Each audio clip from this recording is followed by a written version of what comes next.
بسم الله الرحمن الرحیم. السلام علیکم محترم اکای حاجی مرزا. یکی از نزدیکان من دختر از من خواهش نمود که مکتوب من را به حاجی محترم رسانیده به من مصلحت دهد. من طول چند سال است که کتاب میخوانم، نماز میخوانم، ستر عورت میکنم. همسایه ها تهمت کرده خواستگارهایمان را از راه میگردانند و اینها میگویند که این دختر کسلی هست.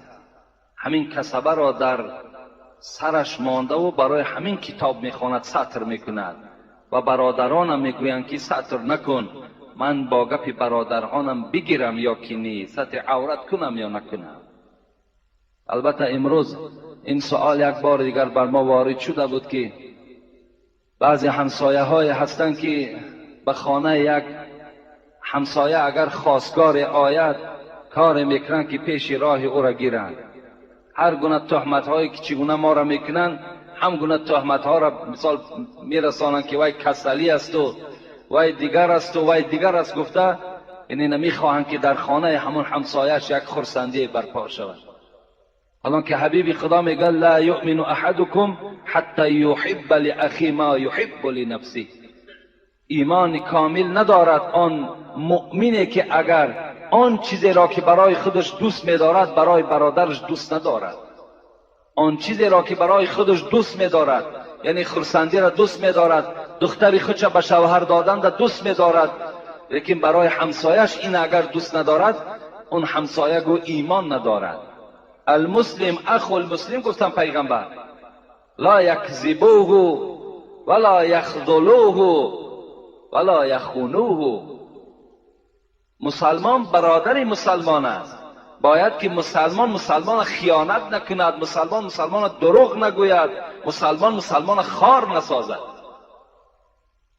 کل المسلم علی المسلم حرام عرضه و ماله و دمه. پیغمبر میگه هر یک مسلمان بر مسلمان حرام است. چی؟ آبروی او، مال او، قدر و قیمت او. برعکس ما و شما باید که امروز تبلیغ کنیم. اگر در همسایه هامان دخترهای باکره رسیدگی باشد، باید که دیگر جوانها را تبلیغ کنیم که در همسایگی ما فلان دختری هست، بی نهایت دختری خوب است. باید اینها را تبلیغ کنیم تا که اونها تیزتر صاحب شوهر شوند. این کارها ماندگی ما و شما دشمنی می‌ورزیم. در این حالت ما و شما ایمان از دست میدیم. و این خواهر میگوید گپی برادر ما گیرم یا نگیرم، ستر عورت میکنم، تا جای این برادرها یک ناموس اسلامی داشته باشند که خواهری خودشان امر به روی مال انداختن کنند، باز نخواه که یک بی ناموسی اونها را فرا گرفته باشد و نخواهند که خواهر اونها روی مال داشته باشد یا پیشی بری بسته داشته باشد. ووصینا الانسان بوالدیه حسنا. خدا میگوید ما سپارش دادیم فرزند آدم را که با پدر و مادرش مهربان باشد، نیکوکار باشد. وقتی تفسیر این آیت خواندم، سعد ابن ابی وقاص میگوید این آیت در شأن من نازل شده است. چگونه؟ میگوید وقتی من ایمان آوردم مادرم بر من خبر داد. سعد گفت خدا به تو سپارش داد که ووصینا الانسان بوالدیه حسنا، با پدر و مادرتان مهربان باشید، اطاعت کننده باشید.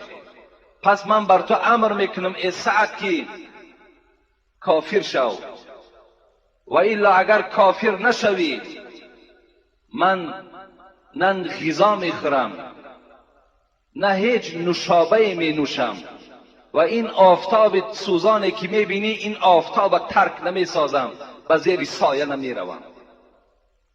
میگوید این مادر این گناه کرد برای آنکه سعد ابن ابی وقاص از ایمان محمدی برگردد و کافر شود.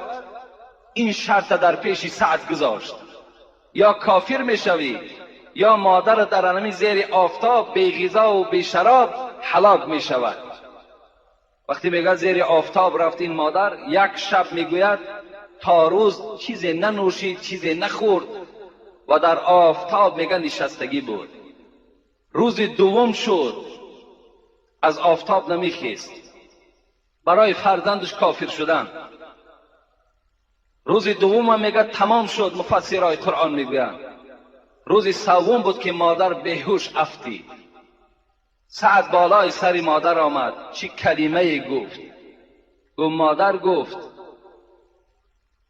اگر گفت تو 100 جان داشته باشی و هر یک جان تو گفت با این گونه مشقت از بدن تو جدا شود، من کسی نیستم که از ایمان محمدی برگردم. من کسی نیستم که من از ایمان محمدی برگردم. اگر 100 جان داشته باشی با این گونه مشقت جانها از بدن تو جدا شوند، من کافر نمیشوم. اختیار داری گفت. مادر وقتی میگد این سیاست فرزند شنید، این اراده مستحکم فرزند که شنید، از زیر آفتاب خیست آمد میگد غذا هم خورد و نوشابش هم نوشید. یعنی باید این خواهر و این دادرهایی که در این راه هستند باید صاحب اراده باشند. باید دیگر دلالت هیچ کس در نزد پروردگار گناهکار شدن این بهتر نیست از او که تو در نزد برادرت، پدر مادرت ملامت زده میشوی. شما برادران عزیز شاید فقط در خیال گذرانید که پدر و مادر شما وقتی از دنیا میگذرد همین از مصیبت و بس. پدر میگذرد مصیبت است، مادر میگذرد مصیبت است، فرزند میگذرد مصیبت است. اکه و خواهرهایی که از ما و شما جدا میشوند مصیبت است. در برابر این اگر ما و شما در راه اگر حتی پیشپایی خورده و حتی در زمین افتیم، اینم مصیبت است. حبیب خدا میگوید حتی بندهای کفش شما از پایتان کشاده شود، اینم مصیبت است.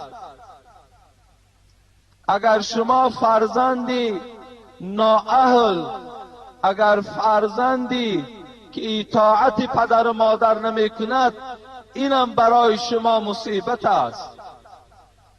اگر دخترهایی که از ما و شما هست آنها اطاعت پدر و مادر نمی کنند، به شرم و به حیااند، اینم برای ما و شما مصیبت است. اگر ما و شما در یک صدمه دوچار می شویم، اینم مصیبت است. اگر در خاندان ما و شما زنهایی داشته باشیم که آنها فرمان ما و شما را اجرا نکنند، اینم برای ما و شما مصیبت است. انسانهایی که امروز بیزنند، اینم برای اونها مصیبت است. انسانهایی که امروز از طاعت پروردگار دور هستند، اینم مصیبت است. همه این مصیبت است. از این خاطر برای در بعض اینها باید ما و شما صبر کننده باشیم و از بعض اینها برای خلاص شدنش از پروردگار ما باید که یاردم طلب کنیم. چگونه که پروردگار در قرآن یا ایها الذین آمنوا استعینوا بالصبر والصلاة ان الله مع الصابرین. پروردگار میگوید وقتی بندگان من شما وقتی در یک مصیبت، در یک بلا و رنج و مشقت گرفتار می شوید، به سوی پروردگارتان یاردم طلب کنید. از پروردگارتان یاردم طلب کنید. البته چگونه که من ذکر کردم، رنج و مهنت، عذاب و مشقت بالای ما و شما البته به البته می آید. این انسانی را که پروردگار اینقدر وصف میکند در قرآن، لقد خلقنا الانسان فی احسن تقویم، ما انسان در بهترین صورت آفریدیم. ما برای انسان فهمیش دادیم، ما برای انسان دست نوشتن دادیم، ما برای انسان خوراک‌های دیگرگون و رنگارنگ جدا کردیم. وقتی خداوند انسان اینقدر صفت میکند، حتی در سوره اسراء اگر ما و شما نگاه کنیم، الله میگوید ولقد کرمنا بنی آدم و حملناهم فی البر والبحر ورزقناهم من الطیبات وفضلناهم على کثیر ممن خلقنا تفضیلا. الله میگوید من بنی آدم، یعنی فرزندهای آدم، یعنی اشاره به سوی ما و شما طبقه آدم. الله میگوید من شما را مکرم ساختم، من شما را شرف و عزت و قدر دادم، حتی نظر نمیکنی. حملناه فی البر والبحر، اگر تو در خشکی سفر کنی، من برای تو اشتر، من برای تو اسب، من برای تو خر، من برای تو دیگر چارپاها را آماده کردم که حتی در بیابان ها تو مانده نشوی، بالای اونها سوار شوی، به آن مکانی که مقصد داری رفته برسی. فی البحر، پروردگار میگه اگر سفری بحری داشته باشی، سفری بالای دریایی داشته باشی، من برای شما کشتی ها آماده کردم تا که شما در داخل بحرها عذاب و شکنجه نخورید. همه این به خاطر چی است؟ به خاطری که انسان ما شرف دادیم، انسان ما قدر و قیمت دادیم. چنان فضلی که داد استم به آدم، به جبریل و به میکائیل ندادم. الله میگوید آن فضلی که من به فرزند آدم دادم، به جبرائیل و به میکائیل دادگی نیستم. آنجایی که فرزند آدم محمد صلی الله علیه و سلم رفت، جبرائیل رفتگی نیست، جبرائیل رفتگی نیست. و همین فرزند آدم خداوند در قرآن چی میگوید؟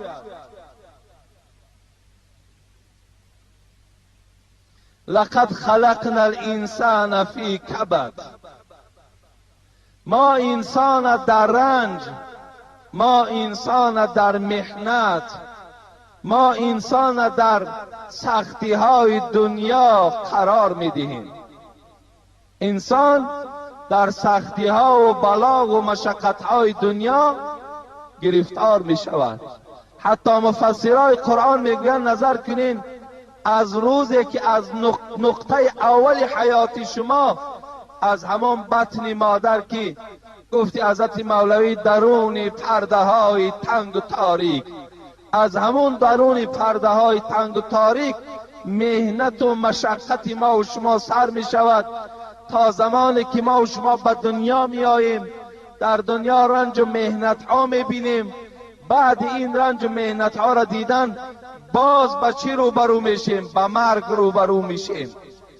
به یک مرگی که پیغمبر خدا عایشه صدیقه میگوید زمانی که حبیب خدا میگوید در درد موت گرفتار شد، برای من اشاره کرد که در یک ظرف آب بیار. وقتی آب آوردیم، حضرت میگوید در پیشش گذاشتن، چنان تبش بلند میشد که دست مبارک تر میکرد و در پیشانیش حضرت میگذاشت و بعد گذاشتن چی میگفت؟ اللهم اعینی علی غمرات الموت و سکرات الموت. پروردگارا در سختی و مشقت مرگ حبیب تیاردم بکن، حبیب تیاردم بکن. یعنی همون مرگ در ما و شما باز روبرو میشویم. بعد این مرگ باز چی سختی ها داریم؟ باز در داخل قبر سوال منکر و نکیر داریم. با بعد این سوال منکر و نکیر عالم برزخ داریم. باز بعد عالم برزخ قیامت داریم. بعد قیامت باز مکافات های نیک و بد داریم. اینقدر طبقه های زیاد، اینقدر مرحله های زیاده الله برای انسان گذاشتگی هست. برای همین همه این بلا و مصیبت و مشقت ها را ما و شما چیکار میکنیم؟ روز به روز بالای سرمان میگذرانیم. شاعر میگوید در محبت هر کی او دعوا کند 100,000 امتحان بر وی کند. در محبت هر کی او دعوا کند 100,000 امتحان بر وی کند. چون بود صادق کشد باری جفا، چون بود کاذب گریزد از بلا. اگر آدمی صادق باشد، اگر آدمی که در اصل ایمان یقینی داشته باشد، این بلا و رنج و مصیبتی که الله بالای او میارد همه اینها را چکار میکند؟ همه اینها را پسی سر میکند. در همه اینها شکر به سوی پروردگارش میگوید. لیکن اگر کاذب باشد، اگر ایمان یقینی نداشته باشد، این حالت وقتی که یک بلا و یک مصیبت و یک درد و یک ناداری که بالاش می آید، در حال بعد به شکایت و در حال ناراضگیش نزد پروردگارش بیان کردن می گیرد. از این خاطر حضرت گفتند جهان جای گداز دوستان است، زی دنیا ها و دشمن بوستان است. در این دنیا پروردگار عاشقای خودش در گداز می آرد، عاشقای خودش در بلا و در مصیبت ها البته گرفتار می کند. حتی حضرت مثال می آرد، نمی بینی میگد ندید فرعون کافر درد سر را، ندید شدادیانش چشم تر را.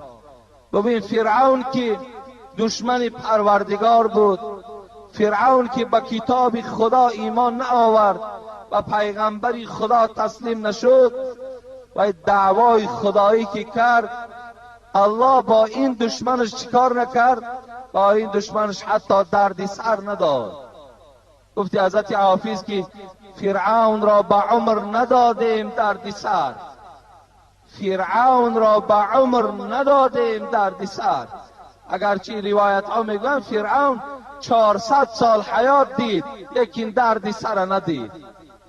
فرعون را به عمر ندادیم دردی سر، زیرا که اون نداشت سری دردهای ما و طاقت درد ما نداشت و هم ارزنده نبود. پروردگار میگوید که من فرعون در بلا و در مصیبتم گرفتار کنم، زیرا که شاعر میگوید ما بلا را به کس عطا نکنیم تا که نامش ز اولیا نکنیم. این بلا گوهر خزینه ماست، ما به هر کس گوهر عطا نکنیم. البته این بلا را شاعر میگوید این گوهر است، شاعر میگوید این قیمت دارد، این ارزش بی نهایت بلند است، این پروردگار به هر کس نمیدهد. برای همین به فرعون هم ارزنده نبود که پروردگار درد سر دهد یا به فرعون یگان بلا و مصیبت بیارد تا که و اگر در این صبر میکرد خداوند بهری و اجر و ثواب میداد. نمرود راز قدرت ما مملکت رسید، قارون غنی ز قدرت به انتهای ما. ما پروریم دشمن و ما میکشیم دوست، کس را چی زهره است بچون و چرای ما.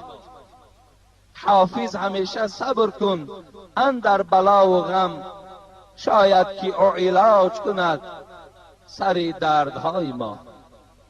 حضرت چی خودشان تسکین دادند، چی اشاره به سوی همه ما و شما کردند که در هر یک بلایی که پروردگار بالای شما میارد، اگر مبادای میشنوی پدرت گذشت، مادرت گذشت، دادرت گذشت، زنت گذشت، کدام اولادت که از دنیا میگذرد، یا دیگر مصیبت هایی که بالای تو می آید، در همه این مجرد شنیدن باید شما کلمه این لله و این الیه راجعون استفاده برید. این است تسبیح هر یک شخصی که در مصیبت گرفتار می شود.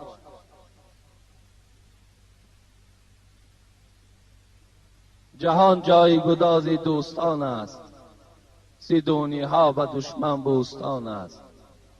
ندید فرعون کافر دردی سر را، ندید شدادیانش چشم تر را.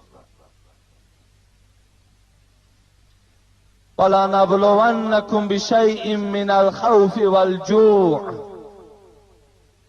آیتی که از سوره بقره برای شما تلاوت کردم در آغاز صحبت، پروردگار میگوید البته به البته ای فرزند آدم، من تو را در این دنیا آزمایش میکنم، من تو را در این دنیا امتحان میکنم.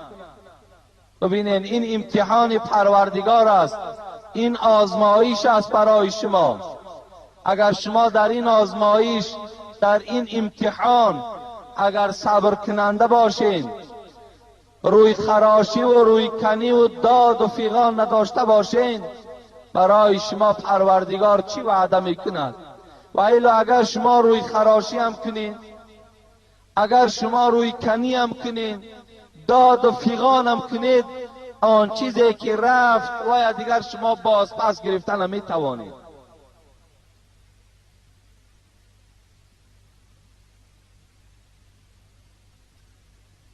البته به البته شما را امتحان میکنم. الله میگوید ولا نبلونکم بشیء من الخوف والجوع.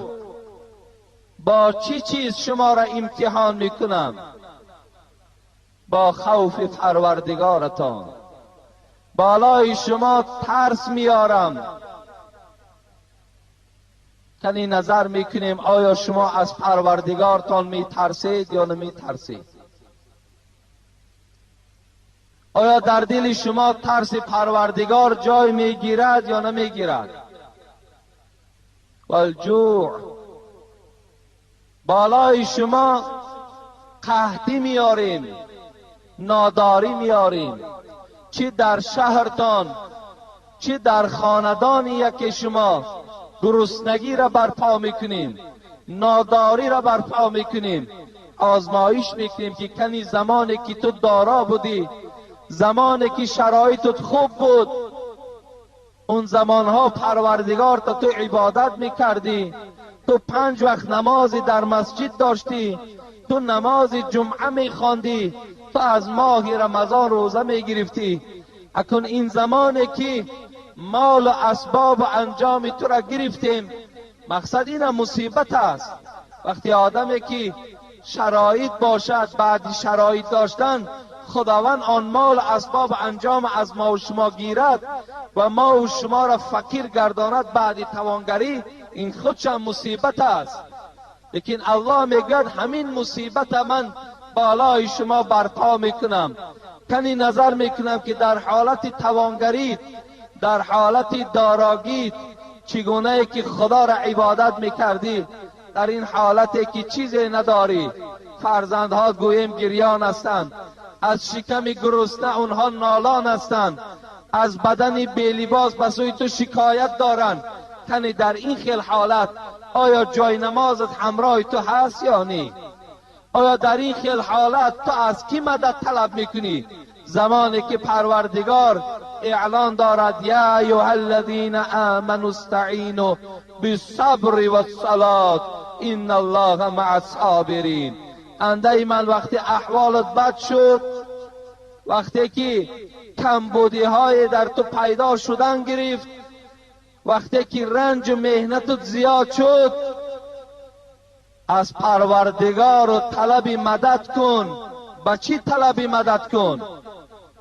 با نماز و با صبر. ببین رو به سوی پروردگار بیار. امروز اگر در بعض برادرای ما و شما کمتر اگر در سوداش کمی اگر در سوداش یک نقص پیدا شد، در حال میبینی که بعد به سوی مزارها دویدن و بعد زاره و تولا که اک بابا یک شایشی کار که برای همین سودای ما، حالا که نمیداند باباش بیچاره خودش احتیاج است که در حقش دعا کنی. تو به سوی پروردگار، به سوی آن ذاتی که این بابای تو را آفریده است، به سوی آن ذات شکایت کن، به سوی آن بابا، به سوی آن ذات دست بالا کن. انشاءالله اون ذات برای تو کشایش نصیب میکنه. اگر حلق گردن تو برادر عزیز پر از چوی توق باشد، پر از موره های چشمی و پر از تومارهای حاجی میرزا باشد، اگر تو یاردمی از الله نداشته باشی اینا برای تو هیچ فایده ندارد. خدا چی میگوید؟ یا ایها الذین آمنوا استعینوا بالصبر والصلاة.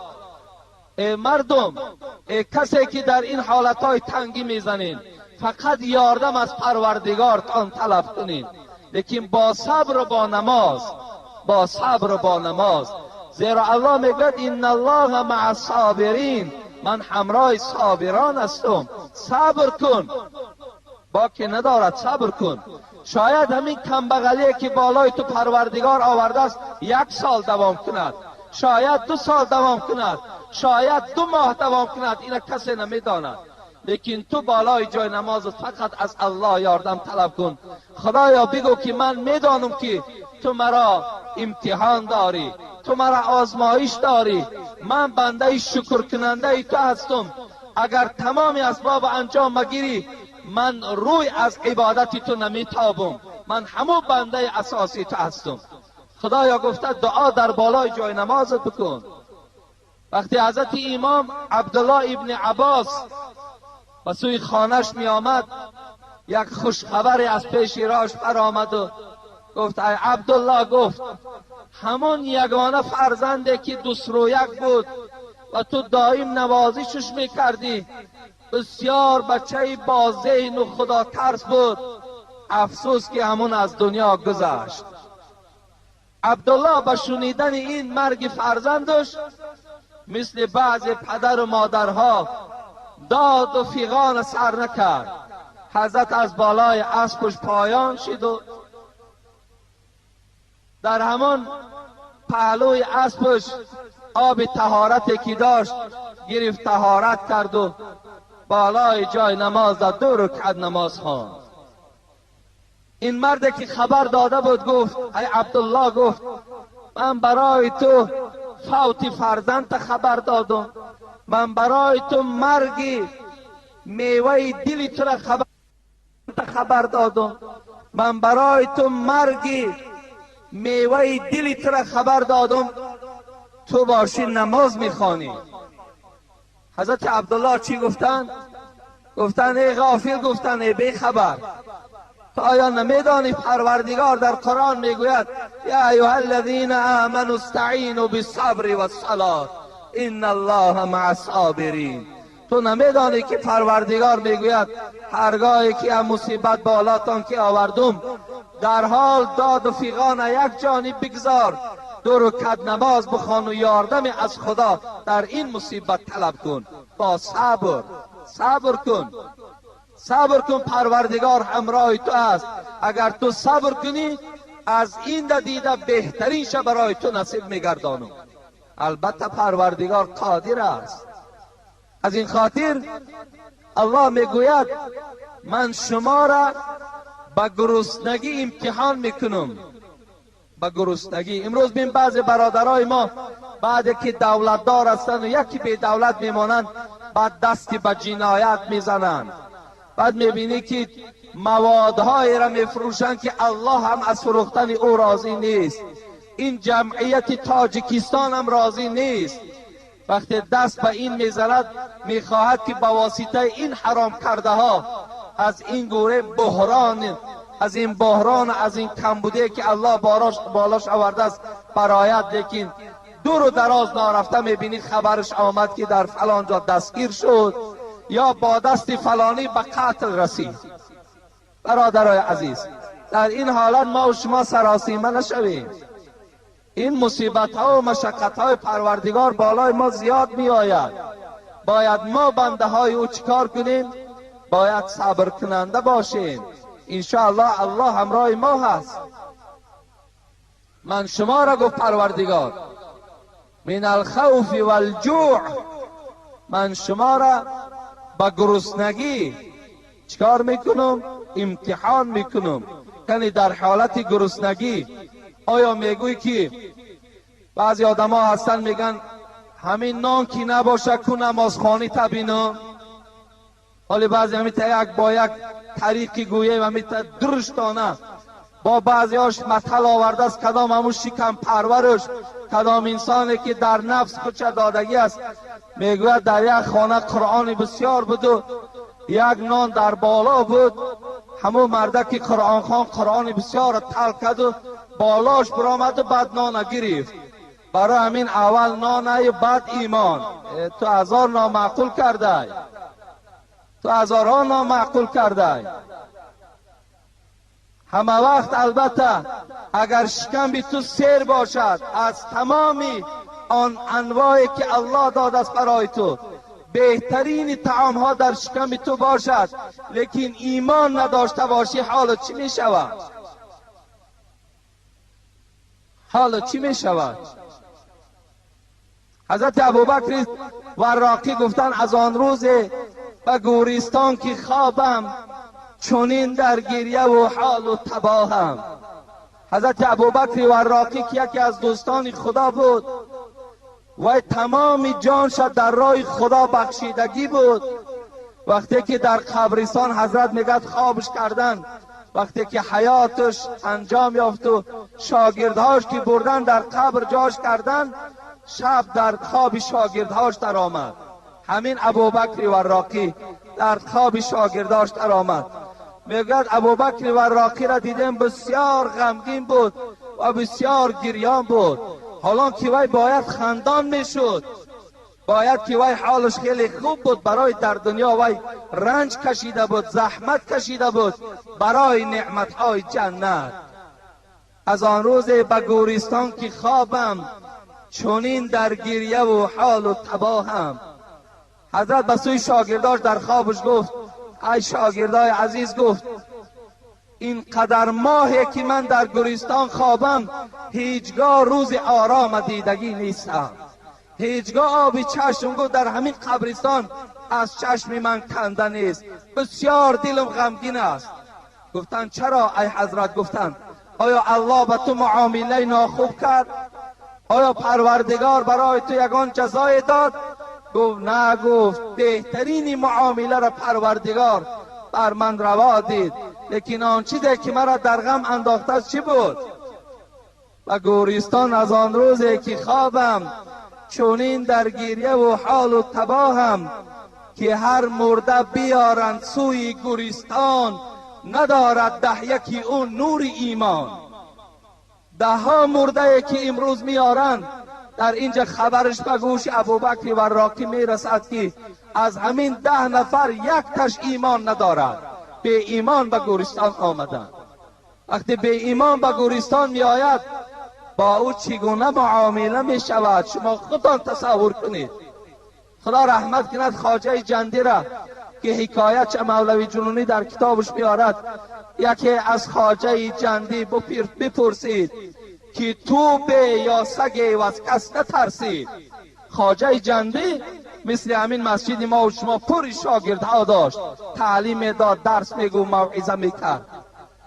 بار در بین شاگرداش موعظه داشت که یک آدمی از بیرون در آمد، یک دوستی خدا بود، وای در آمد و گفت ای خواجه جندی، گفت تو را مرتبت در نزد پروردگار بلند است یا این سگ بلند است؟ وقتی شاگردها که شنیدن خواجه جندی را این مرد به سگ برابر دارد، خیلی ناراحت شدند. یکی از خواجه جندی بپرسید که تو به یا سگ و از کس نترسید؟ مریدانش دویدن آشکاره که تا آنجا کنندش پاره پاره. مریدا از جاش خیستن، گفتن ای غافل، گفتن ای ناکس، نخواه با طرف این دوستی خدا و کسی این خواجه جندی که هزارها شاگرد امروز دست پرورهای اسلامی دارد، این معامله را تو روا ببینی. حضرت خواجه جندی میگوید به یک راه منع کرد آن جمله را پیر، بگفتا نیستم آگاه ز تقدیر. همه شاگردها را در یک جا منع کرد و به سوی این دوستی خدا گفت ای دوستی خدا، گفت سوال خیلی با مورد دادی، لیکن من از تقدیرم آگاه نیستم که تقدیرم عاقبتش چی باشد. برای چی اینما الاعمال بخواتیمها میگوید پیغمبر؟ این از جز از این است که خاتمه اعتبار است. مسلمان بودن تو کی به کار است، مسلمان مردن اینجا اعتبار است. حضرت میگوید مسلمان بودن تو چه اعتباری دارد؟ امروز تو سله داری، ریش داری، 5 وقته داری، نماز داری، تهجد داری، خاتمت چگونه انجام میافته باشد؟ تو خاتمت اعتبار است. میگوید حضرت گفتن که نیستم آگاه زی تقدیر، از تقدیرم آگاه نیستم. گفت و چی گفت؟ گر از اوباش راه ایمان برم من، توانم گفت که سگ بهترم من. گفت ای دوستی خدا، گفت بسیار سوال خوب دادی. اگر گفت من از این دنیا همین خواجه جندی اگر ایمان برد، گفت ایمانی به قبر و ایمانی به روز قیامت برد، از سگ دیده گفت مرتبش بلند است. وگر ایمان نخواهد برد ز اوباش، چوموی بودم من در سگ کاش. حضرت گفتن اگر از این دنیا من شرمندوار، اگر از این دنیا به ایمان روم، قسم به پروردگار خدا کاش که مرا یک تار موی از سگ بگرداند و خواجه جندی نکند. یک تار از موی سگ بگرداند، اگر چند سگ نجس خواندند از همین نجس مرا گرداند و لیکن مرا چکار نکند، خواجه جندی نگرداند. بین برای ایمان آنها چی بهترین جمله ها را برای این شخصانی که امروز نان از ایمان بالا میدانند برای ما و شما این جمله ها را بیان کردند تا که ما و شما این شکم پرستی را یک جا گذاریم و از دنبال ایمان باشیم، از دنبال اسلام باشیم، از دنبال اطاعت پروردگار باشیم.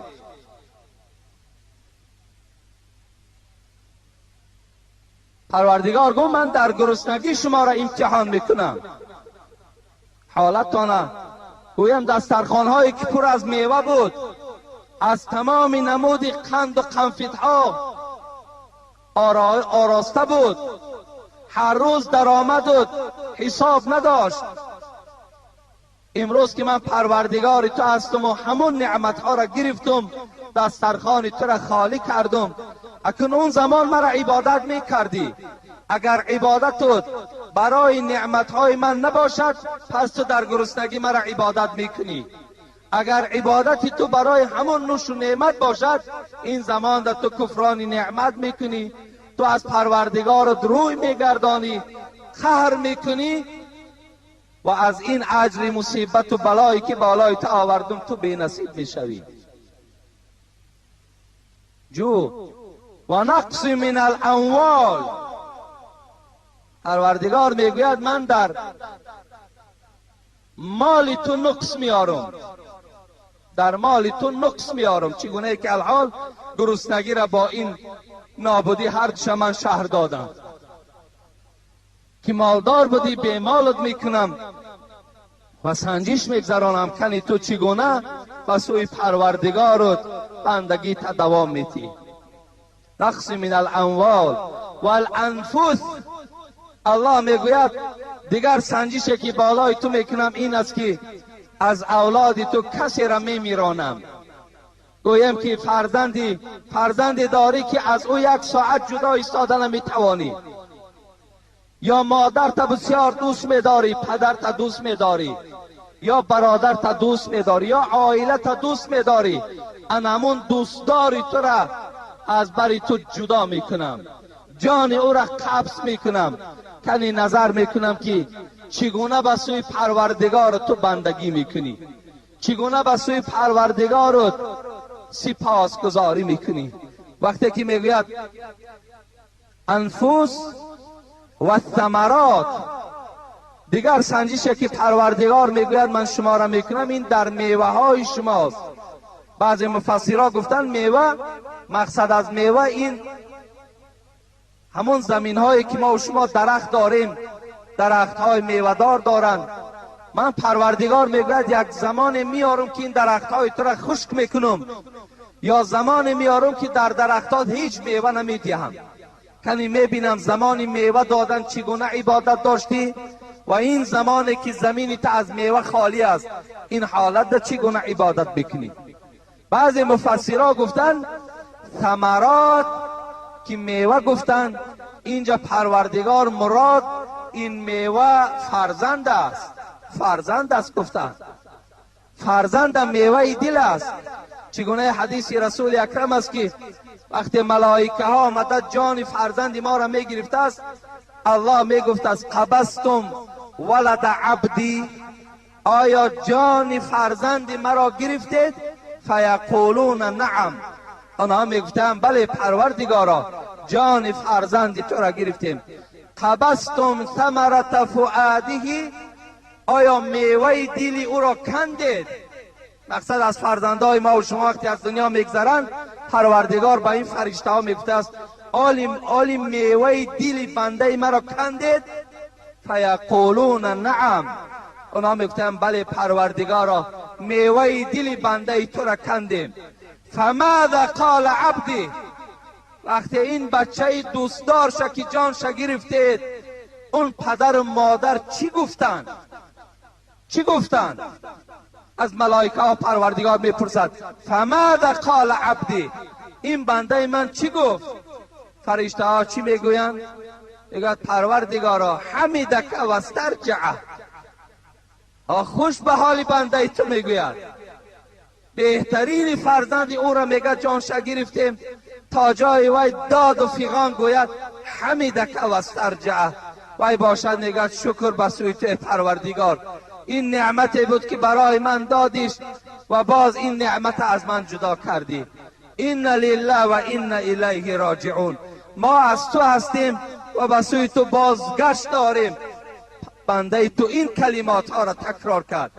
الله میگوید که ای ملائک آگاه باشید، بنوا لعبد بیتا فسموه بیت الحمد، پس این گونه که باشد در جنت گویا خانه برای او بنا کنید و این خانه قصر که در جنت بنا میکنید نامش حمد گذارید، نامش ستایش گذارید و با این بنده شکر کننده و نصیب گردانید.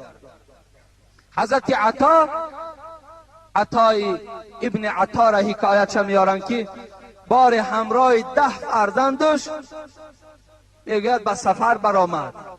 ببین دوستای خدا در چی عذابهای گرفتار بودن. برای چی در سرآغاز من خواندم تنی ایوب با کرمان گرفتار، چیسان با لوط قومش داد آزار. حضرت ایوب ببین 9 سال، بعضی روایت ها 18 سال حضرت بدنش در من بالا یک تخت سنگ بیرون از محله بیماری میکشید. حضرت لوط چه عذابهایی داشت، چیرچیز چه عذابهایی داشت، ابراهیم خلیل چه عذابهایی داشت، چه از محمد صلی الله علیه و سلم چه رنجهایی داشت. حضرت ابن عطا میگوید همراه 10 بچه‌اش 10 فرزندش به سفر برآمدند. در نصف راه میگوید در دست مشرکان، در دست آدمان بی خدا دستگیر شدند. البته معامله آدم بیدین نسبت دیندار این معلوم است چگونه یک رابطه ناخوب میکند، چگونه یک بیرحمی نسبت البته مسلمان را میبیند. در حال میگوید پرسان کرد که اینا کیا هستند؟ گفت این 10 فرزند من هست. میگوید یکایک چشمش میبندن یکیش و در پیش پای پدر میغلطونن گردنش میبرن. این پدر باشد میگوید به سوی آسمان نگاه دارد، دوست خدا عاشق پروردگار به سوی پروردگار نگاه دارد و تبسم دارد، خنده دارد. وقتی میگوید دویم فرزند هم چشمش بستن در پیش پاش میگوید باز اینش هم ذبح کردن، اینش هم میگه قتل کردن. این چونین میگوید 9 فرزند ابن عطا را به قتل رسانیدن. وقتی نوبت 10 فرزند رسید که این 10 فرزند میگوید خیلی فرزندی کوچکش بود، فرزندی گویم همون آخران فرزندش بود، وقتی نوبت این که شد به سوی پدر گشت و گفت پدر گفت چی پدری بیرحمی بوده ای؟ 9 فرزند تو را در پیش شد قتل میکنند، تو باشی به سوی آسمان نگاه کردن میخندی. آیا این گفت نشانه مهر و محبت پدر و فرزندی است؟ این پدر میگوید وقتی صدای این فرزند چکی شنید در حال میگوید آب چشمش مثل باران جاری شد و گفت ای فرزند گفت این نقشه را گفت ذات مطرح کرده است که با او جنجال کردن نمیتوانیم. این فرزندهایی که در پیش ما گفت قتل می شود، این گفت آن ذات گفت خواسته است که من در نزد او چگونه و چرا گفتن نمیتوانم. به خدا قسم گفت 70 بار به سوی پروردگار شفاعت شما را طلب کردم، لیکن ندای آمد که ای ابن عطا اگر در این مصیبت بالای تا آوردم صبر نمیکنی از جریده دوستا تو را خط میزنیم. ما گفت در این بلا صبر کننده هستیم. میگوید وقتی که این 10 فرزند که به قتل رسانیدن، حضرت مولوی خدا رحمت و مغفرتش کند در مثنویش این منظره را یک بیان دارد، میگوید طریق عشق جانان بی بلا نیست، زمان بی بلا بودن روا نیست. طریق عشق جانان بی بلا نیست. این راهی که برادرای عزیز ما و شما پیشه گرفتیم، این راه نماز، این راه روزه، این راه عبادت پروردگار، میگوید حضرت این راه میگوید از بلا خالی نیست. این راه مشقت ها دارد، این راه کشمکشی ها دارد، این راه سیاست و پوپیسه ها دارد، این راه شنیدن دشنام ها دارد، این راه انهنت راه است. وقتی از حبیب خدا پرسیدن ای الناس اشد بلاء، ای حبیب خدا سختترین بلا بالای کدام انسان است؟ حبیب خدا چی گفتند؟ قال الانبیاء ثم الصالحون ثم الامثل والامثل. پیغمبر خدا گفتند سختترین بلا بالای پیغمبر هاست، بعد از آن گفت بالای صالحون است، بعد از آن بالای این چنین شخصانی که در این راه درست قدم زننده هستند. اینا دائم سختترین بلا را میکشند. طریق عشق جانان بی بلا نیست، زمان بی بلا بودن روا نیست. حضرت میگوید بلا کش تا لقای او ببینی، که مردی بی بلا مردی لقا نیست. بلا را بکش، عذابها را تحمل کن، سختی ها را تحمل کن.